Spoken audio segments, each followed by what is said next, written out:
What is up, guys? Welcome back to the WI YouTube channel. Today, we are going to be talking about Kyle McCord, the Ohio State Buckeyes' new starting quarterback officially. This week, he was named the starting quarterback over sophomore Devin Brown.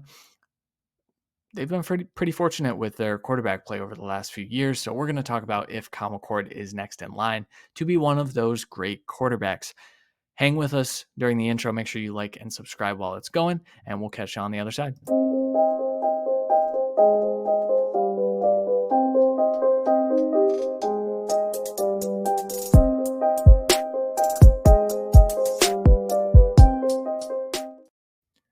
All right, guys. Like I said, we're talking about Kyle McCord today.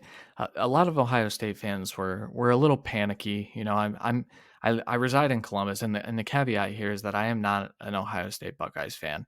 I certainly like to see them win for the sake of moods at my job and in the city in general. But I would be lying if I said I didn't laugh a little when Michigan put it to them the last couple of years. So I think that says enough about my Buckeyes fandom or lack thereof.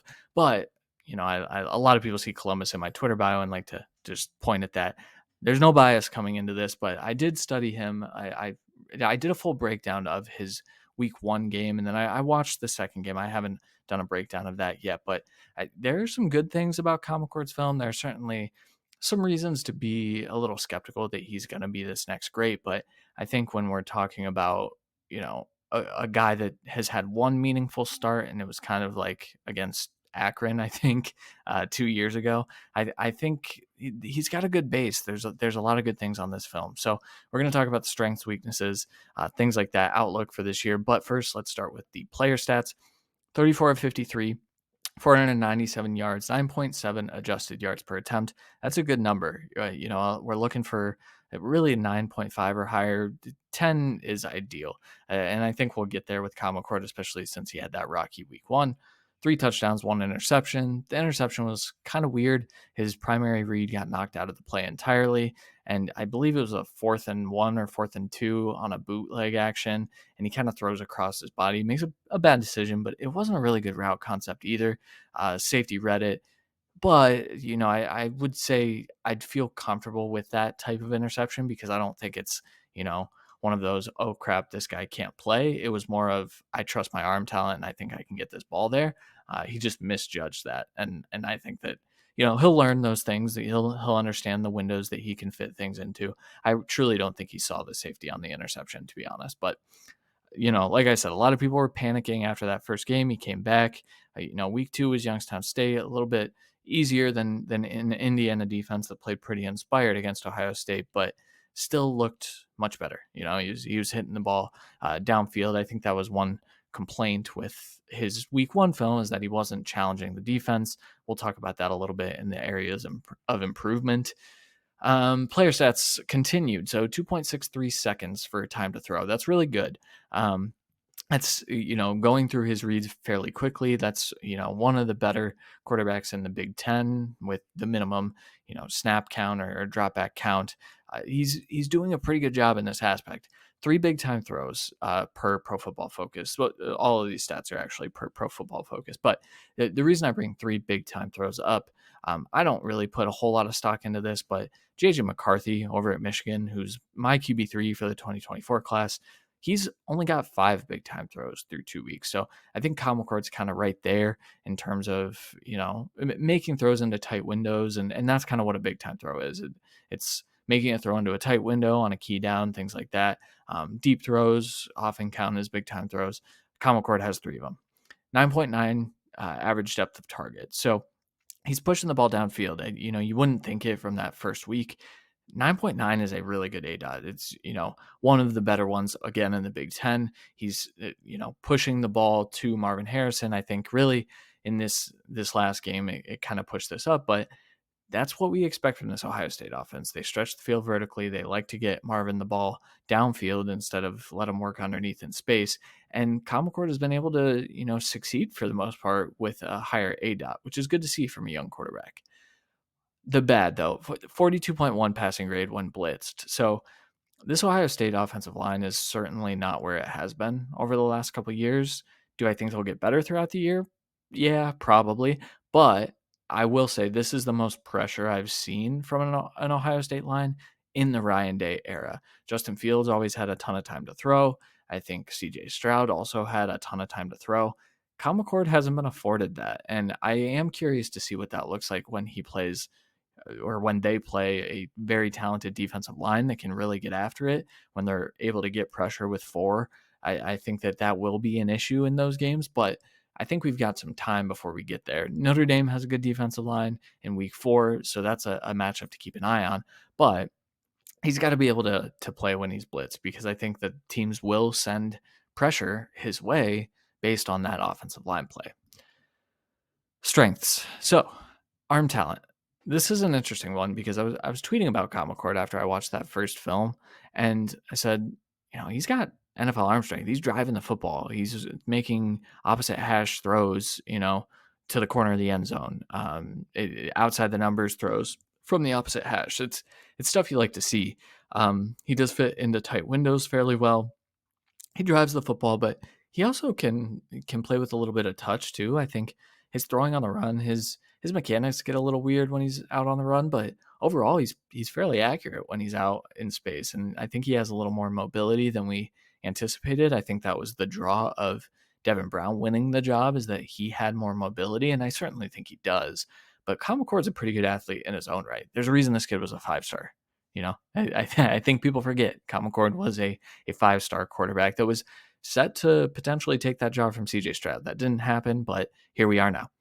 Decisiveness. I think he does a pretty good job going through his progressions. I think he might go through his progressions too quick. We'll talk about that in the areas of improvement, but I think he certainly can go through his progressions, get to whatever read he needs to get to, and he just lets it go. I think it was really good against Indiana. They run a ton of zone and they stayed in zone for the most part. And Kyle McCord wasn't going to force the ball. I think he was probably coached to not turn the ball over. Of course, he did that one time in this game.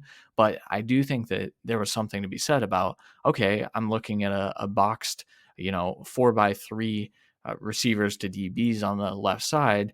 Let me just hit my check down on the underneath. Now, defense was making good plays. It kind of prevented yards after the catch.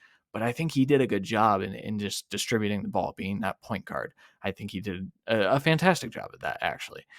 And then anticipation. This is kind of funny because Ohio State quarterbacks, for the most part, have been known to not throw with a ton of anticipation. We saw a ton of it from CJ Stroud last year. I think we saw pieces of it from Justin Fields when he was there.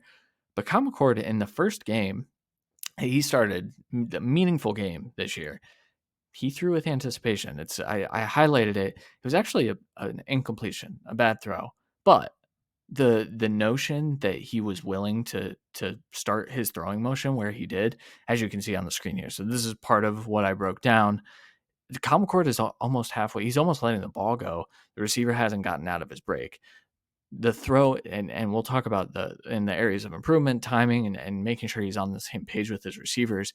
I think he expected the receiver to break a little differently, which is, kind of normal for a new quarterback. The throw was a little off the mark. It was a little outside, but you like the willingness to see it and rip it. Anticipation from college quarterbacks isn't always there. There's a reason that there's a struggle when they go from college to the NFL. Kyle McCord doing it in his first start this year, impressive. Very good. Very, very good. Okay. Improvement areas. So consistent. Just talked about that a little bit. I think, there are times when he can get a little erratic. There was even one against Youngstown State where he let the ball go, and it was still a catch and run. I think Emeka Ibuka. He just didn't place it perfectly. Ibuka had to kind of adjust. I think we saw a little bit of that in both games. I would love to see just the pinpoint ball placement. Now, CJ Stroud spoiled us a little bit in this offense with that, but I think that he can get there. I think he's got the ability to be accurate, because we saw there he threw an absolute dot on a little wheel route from a running back. It's there. It can get to be more consistent, holding his reads. So I talked about he's going through his progressions a little too fast. There was a play against Indiana where Marvin Harrison broke free. He was behind the safeties.